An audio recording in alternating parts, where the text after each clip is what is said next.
Let's look for a pattern when multiplying by 10. Let's look for a pattern in these products that involve the factor 10. 8 times 10 is equal to 8 tens, or 80. 9 times 10 is equal to 9 tens, or 90. 10 times 10 is equal to 10 tens, or 100. 11 times 10 is equal to 11 tens, or 110. We can use a place value chart to help us look for a pattern. 8 times 10 is 80.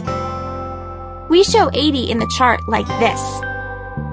We see that when we multiply 8 by 10, the ones move one place to the left.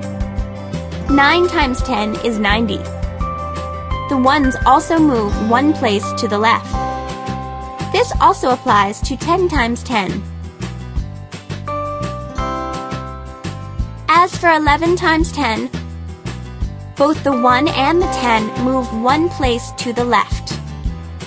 The place value chart can also be represented this way. We see that when a number is multiplied by 10, each digit in the number moves one place to the left in the place value chart. There are no ones, so we add a 0 in the ones place. Enjoyed the video? Start learning now! Subscribe to our program by clicking the button below.